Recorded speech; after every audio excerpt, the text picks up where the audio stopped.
నమస్తే BCN news కి స్వాగతం। నా పేరు నీలిమ। ముందుగా ముఖ్యాంశాలు। సీఎం జగన్ పై రాళ్లదాడి అమానుషమన్న డిప్యూటీ సీఎం కొట్టు సత్యనారాయణ। రాళ్లదాడి వెనుక కుట్రకోణం దాగి ఉందంటూ ఆరోపణ। శ్రీకాళహస్తీశ్వర స్వామిని దర్శించుకున్న రాష్ట్ర ఎన్నికల అధికారి ముఖేష్ కుమార్ మీనా। ఆలయ మర్యాదలతో స్వామి దర్శనం కల్పించిన అధికారులు। ఎమ్మెల్సీ కవితను రౌస్ అవెన్యూ కోర్టులో ప్రవేశపెట్టిన సిబిఐ అధికారులు। ఈ నెల 23 వరకు జ్యుడిషియల్ కస్టడీ విధిస్తూ ఆదేశాలు। తాడిపత్రి పట్టణంలో నగదును స్వాధీనం చేసుకున్న పోలీసులు। నడుముకు డబ్బు కట్టలు కట్టుకుని వెళ్తుండగా గుర్తించిన పోలీసులు।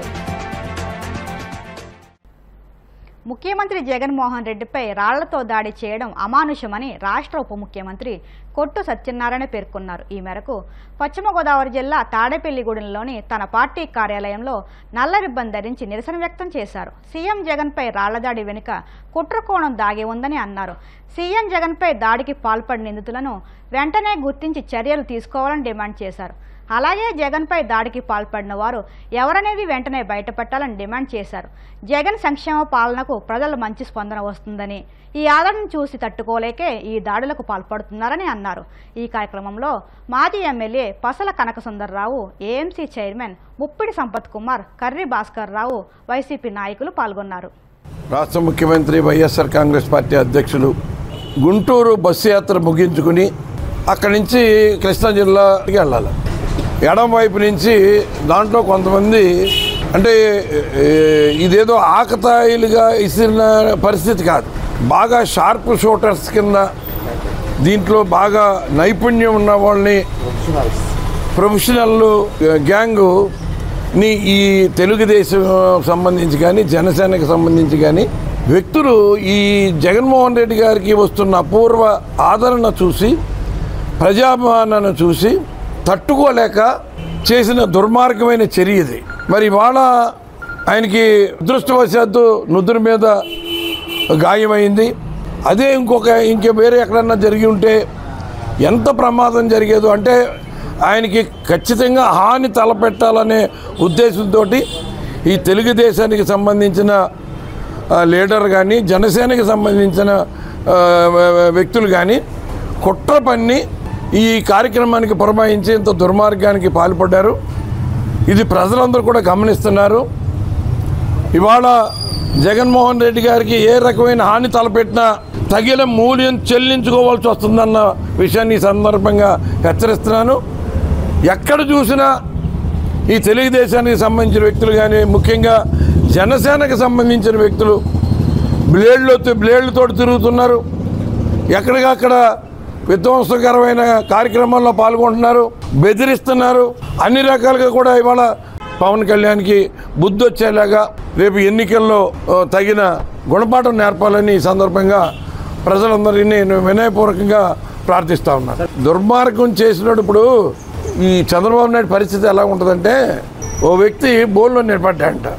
ఆ జడ్జి గారు అడిగారంటే ఏంటంటే, నేను తల్లి తండ్రి లేని అనాథన సార్, నాకు ఏదో న్యాయం చేయండి అని విచారిస్తే తల్లి తండ్రిని కూడా చంపేసి నేను అనాథలేని పోని చంద్రబాబు నాయుడు చేసిన దుర్మార్గాలు అన్నీ చేసేసి ఎదటోళ్ళ మీదకి నెట్టేయటం, దానికి ఒత్తాసుగా ఈ పచ్చ మీడియా, ఈనాడు కానీ ఆంధ్రజ్యోతి కానీ TV5 కానీ వీళ్ళందరూ కూడా ఒత్తాసు పలికి దాన్ని మసిపూసి మారేడికాయ చేసి ఆ బురద ఎదటోళ్ళ మీద పడేసేలాగా ప్రయత్నించడం అన్నది ఈ రాష్ట్రంలో సర్వసాధారణం అయిపోయింది। చంద్రబాబు నాయుడు అంతకంటే ఇంకేం చెప్తాడు? దుర్మార్గ ఆలోచనలకి care of address Chandrababu Naidu, హత్యా రాజకీయాలకి care of address Chandrababu Naidu. Chandrababu Naidu అనే శని ఈ రాష్ట్రాన్ని నుంచి పంపించేస్తేనే కానీ ఈ రాష్ట్రానికి శాంతి లేదు। ఇది ఎంత దుర్మార్గమైన ఆలోచనలు ఒక చంద్రబాబు నాయుడు। తిరుపతి జిల్లా శ్రీకాళహస్తి పట్టణంలో కొలువైన శ్రీకాళహస్తీశ్వర స్వామిని Andhra Pradesh chief election officer Mukesh Kumar Meena కుటుంబ సభ్యులతో కలిసి స్వామిని దర్శించుకున్నారు। ఈ సందర్భంగా దేవస్థానం ఈవో ఎస్వి నాగేశ్వరరావు వారికి స్వాగతం పలికి శ్రీకాళహస్తీశ్వర స్వామి ప్రత్యేక దర్శనం చేయించారు। మృత్యుంజయ స్వామి సన్నిధానం వద్ద chief election officer Mukesh Kumar Meena కుటుంబ సభ్యులతో ఆలయ ఈవో శేషవస్త్రంతో సత్కరించి శ్రీ జ్ఞానప్రసన్నాంబిక సమేత శ్రీకాళహస్తీశ్వర స్వామి వార్ల చిత్రపటం తీర్థప్రసాదాలను అందజేశారు। ఢిల్లీ మద్యం కేసులో అరెస్టైన ఎమ్మెల్సీ కవితను ఈరోజు సిబిఐ అధికారులు రౌస్ అవెన్యూ కోర్టులో ప్రవేశపెట్టారు. 9 రోజుల జ్యుడిషియల్ కస్టడీ ముగియడంతో శని, ఆదివారం 2 రోజులు ఆమె అధికారులు ప్రశ్నించారు. విచారణ అనంతరం ఈ నెల 23 వరకు జ్యుడిషియల్ కస్టడీ విధిస్తూ ఆదేశాలు జారీ చేసింది. ఈ క్రమంలో కవితను అధికారులు మరోసారి తిహార్ జైలుకు తరలించారు. అయితే కోర్టుకు వెళ్లే ముందు కవిత మీడియాతో మాట్లాడుతూ బీజేపీపై తీవ్ర స్థాయిలో విరుచుకుపడ్డారు. ఇది సిబిఐ కస్టడీ కాదని, బీజేపీ కస్టడీ అని ఆరోపించారు. బీజేపీ వాళ్లు మాట్లాడిందే లోపల అధికారులు అడుగుతున్నారని ఆరోపించారు. కాకినాడ ఎన్ఎఫ్సిఎల్ రోడ్లో రోటరీ క్లబ్కు చెందిన కాకినాడ సెంట్రల్ చారిటబుల్ ట్రస్ట్ భవనాన్ని ప్రారంభించారు. కార్యక్రమానికి ట్రస్ట్ సెక్రటరీ బోడ ఆనందకుమార్ అధ్యక్షత వహించగా కిరణ్ కంటి ఆసుపత్రి వ్యవస్థాపకులు పద్మశ్రీ శంకురాత్రి చంద్రశేఖర్, వ్యాపారవేత్త Siddha Hanumantharao, Kakinada city MLA Dwarampudi Chandrasekhar Reddy, Kakinada rural MLA Kurasala Kannababu, Kakinada YCP MP అభ్యర్థి చలమలశెట్టి సునీల్ పాల్గొని భవనంలో పలు విభాగాలను ప్రారంభించారు. ఈ కార్యక్రమంలో Rotary elect governor doctor Y Kalyan Chakravarthi, Rotary past district governor L Satyanarayana Tikku తదితరులు పాల్గొన్నారు. పద్మశ్రీ అవార్డు డాక్టర్ శంకురాత్రి చంద్రశేఖర్ గారు, another philanthropist who donated granite for the total building, Sri Siddha Hanumantarao garu from Ungur Krishna Sai Granites. He has donated 30 lakhs worth of granite. He has donated to our trust building. And the other two are Dr. Paida Sriram Krishna garu and Paida MP garu. They are the trustees of this site donors trust. This prestigious project chairman is Rotarian KVP Sharma. He could not able to come because of some other engagements. And they are KS Murthy garu, Vice Chairman of this trust, and Secretary and Trust Building Project Chairman Goda Anand, and my fellow trustees and donors and Rotarians, invitees, ladies and gentlemen, a very good morning to all of you. Today we are very happy because this is a greatest project which is inaugurated by Rotary Club Kakinada Central, which is in existence of 42 years. This is a dream of the Rotary Club Kakinada Central.